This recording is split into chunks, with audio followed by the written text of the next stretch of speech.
Job chapter 29. Job again took up his discourse and said, "Oh, that I were as in the months of old, as in the days when God watched over me, when his lamp shone over my head, and by his light I walked through darkness. When I was in my prime, when the friendship of God was upon my tent, when the Almighty was still with me, when my children were around me, when my steps were washed with milk, and the rock poured out for me streams of oil, when I went out to the gate of the city, when I took my seat in the square, the young men saw me and withdrew, and the aged rose up and stood. The nobles refrained from talking and laid their hands on their mouths. The voices of princes were hushed, and their tongues stuck to the roof of their mouths. When the ear heard, it commended me, and when the eye saw, it approved, because I delivered the poor who cried, and the orphan who had no helper. The blessing of the wretched came upon me, and I caused the widow's heart to sing for joy. I put on righteousness, and it clothed me. My justice was like a robe and a turban. I was eyes to the blind, and feet to the lame. I was a father to the needy, and I championed the cause of the stranger.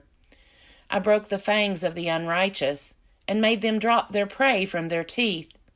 Then I thought, I shall die in my nest, and I shall multiply my days like the phoenix. My roots spread out to the waters, with the dew all night on my branches. My glory was fresh with me, and my bow ever new in my hand. They listened to me and waited, and kept silence for my counsel. After I spoke, they did not speak again, and my word dropped upon them like dew. They waited for me as for the rain. They opened their mouths as for the spring rain. I smiled on them when they had no confidence, and the light of my countenance they did not extinguish. I chose their way, and sat as chief, and I lived like a king among his troops, like one who comforts mourners. Job chapter 30. But now they make sport of me, those who are younger than I, whose fathers I would have disdained to set with the dogs of my flock. What could I gain from the strength of their hands? All their vigor is gone. Through want and hard hunger they gnaw the dry and desolate ground. They pick mallow and the leaves of bushes, and to warm themselves the roots of broom. They are driven out from society. People shout after them as after a thief. In the gullies of Wadus they must live, in holes in the ground and in the rocks. Among the bushes they bray, under the nettles they huddle together, a senseless, disreputable brood. They have been whipped out of the land, and now they mock me in song. I am a byword to them. They abhor me, they keep aloof from me. They do not hesitate to spit at the sight of me. Because God has loosed my bowstring and humbled me, they have cast off restraint in my presence. On my right hand the rabble rise up. They send me sprawling and build roads for my ruin. They break up my path. They promote my calamity. No one restrains them. As through a wide breach they come. Amid the crash they roll on. Terrors are turned upon me. My honor is pursued as by the wind, and my prosperity has passed away like a cloud. And now my soul is poured out within me. Days of affliction have taken hold of me. The night racks my bones, and the pain that gnaws me takes no rest. With violence he seizes my garment. He grasps me by the collar of my tunic. He has cast me into the mire, and I have become like dust and ashes. I cry to you, and you do not answer me. I stand, and you merely look at me. You have turned cruel to me. With the might of your hands you persecute me. You lift me up on the wind, you make me ride on it, and you toss me about in the roar of the storm. I know that you will bring me to death, and to the house appointed for all living. Surely one does not turn against the needy, when in disaster they cry for help. Did I not weep for those whose day was hard? Was not my soul grieved for the poor? But when I looked for good, evil came, and when I waited for light, darkness came. My inward parts are in turmoil and are never still. Days of affliction come to meet me. I go about in sunless gloom. I stand up in the assembly and cry for help. I am a brother of jackals and a companion of ostriches. My skin turns black and falls from me, and my bones burn with heat. My lyre is turned to mourning, and my pipe to the voice of those who weep. Job chapter 31. I have made a covenant with my eyes. How then could I look upon a virgin? What would be my portion from God above, and my heritage from the Almighty on high? Does not calamity befall the unrighteous, and disaster the workers of iniquity? Does he not see my ways, and number all my steps? If I have walked with falsehood, and my foot has hurried to deceit, let me be weighed in a just balance, and let God know my integrity. If my step has turned aside from the way, and my heart has followed my eyes, and if any spot has clung to my hands, then let me sow and another eat, and let what grows for me be rooted out.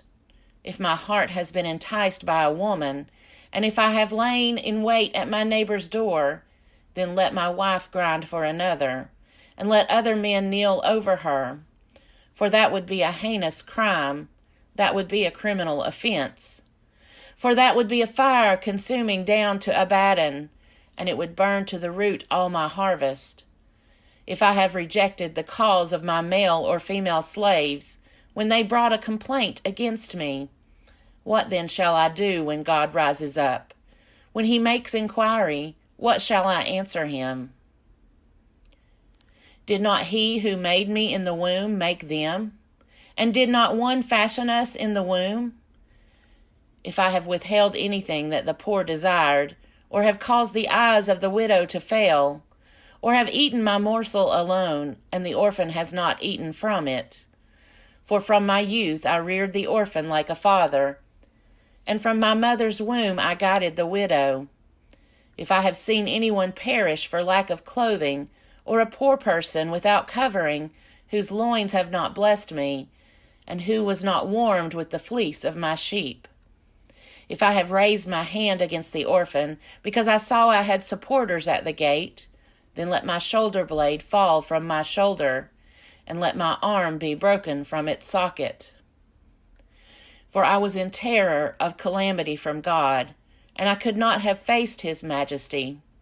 If I have made gold my trust, or called fine gold my confidence, if I have rejoiced because my wealth was great, or because my hand had gotten much, if I have looked at the sun when it shone, or the moon moving in splendor, and my heart has been secretly enticed, and my mouth has kissed my hand, this also would be an iniquity to be punished by the judges, for I should have been false to God above. If I have rejoiced at the ruin of those who hated me, or exulted when evil overtook them, if I have not let my mouth sin by asking for their lives with a curse, if those of my tent ever said, "Oh, that we might be sated with his flesh," the stranger has not lodged in the street. I have opened my doors to the traveler.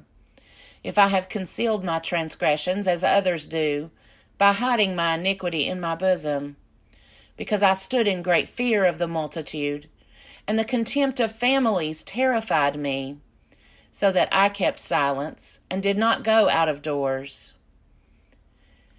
Oh, that I had one to hear me. Here is my signature. Let the Almighty answer me. Oh, that I had the indictment written by my adversary.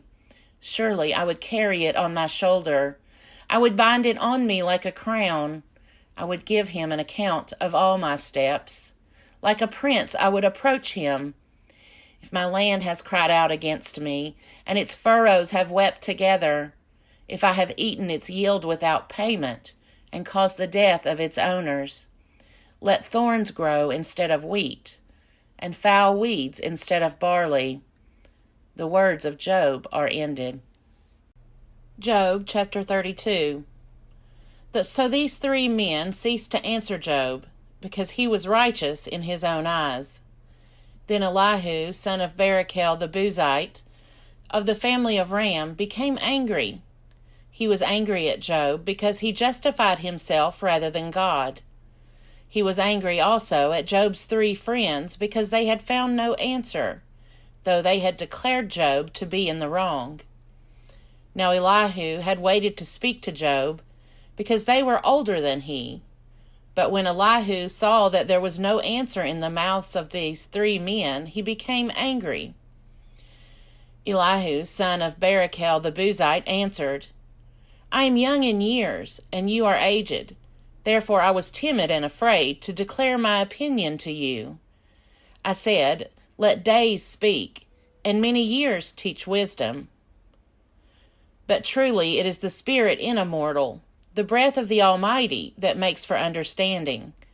It is not the old that are wise, nor the aged that understand what is right.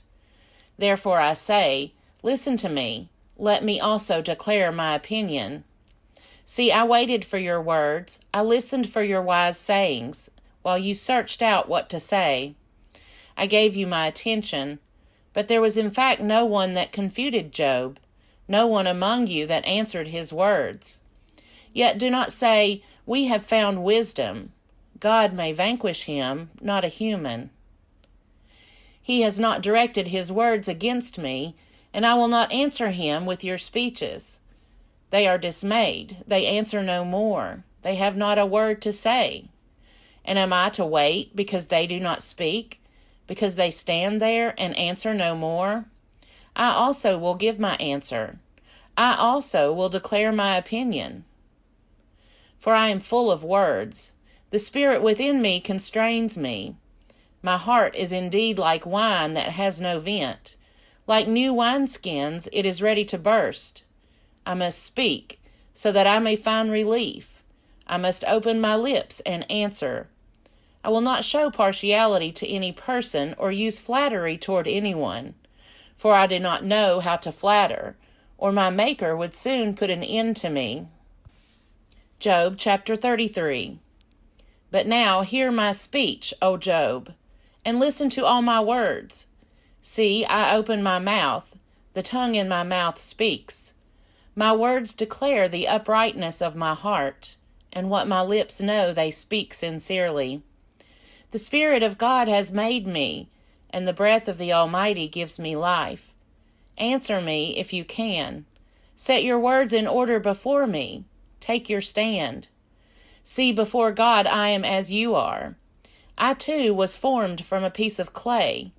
No fear of me need terrify you. My pressure will not be heavy on you. Surely you have spoken in my hearing, and I have heard the sound of your words. You say, I am clean, without transgression. I am pure, and there is no iniquity in me. Look, he finds occasions against me. He counts me as his enemy. He puts my feet in the stocks, and watches all my paths. But in this you are not right. I will answer you. God is greater than any mortal. Why do you contend against him, saying, He will answer none of my words? For God speaks in one way, and in two, though people do not perceive it. In a dream, in a vision of the night, when deep sleep falls on mortals, while they slumber on their beds, then he opens their ears and terrifies them with warnings, that he may turn them aside from their deeds, and keep them from pride, to spare their souls from the pit, their lives from traversing the river. They are also chastened with pain upon their beds, and with continual strife in their bones, so that their lives loathe bread, and their appetites dainty food. Their flesh is so wasted away that it cannot be seen, and their bones, once invisible, now stick out. Their souls draw near the pit, and their lives to those who bring death. Then if there should be for one of them an angel, a mediator, one of 1,000, one who declares a person upright, and he is gracious to that person and says, Deliver him from going down into the pit. I have found a ransom. Let his flesh become fresh with youth. Let him return to the days of his youthful vigor. Then he prays to God and is accepted by him. He comes into his presence with joy, and God repays him for his righteousness. That person sings to others and says, I sinned and perverted what was right, and it was not paid back to me. He has redeemed my soul from going down to the pit, and my life shall see the light. God indeed does all these things, twice, 3 times with mortals, to bring back their souls from the pit, so that they may see the light of life. Pay heed, Job. Listen to me. Be silent, and I will speak. If you have anything to say, answer me. Speak, for I desire to justify you. If not, listen to me. Be silent, and I will teach you wisdom.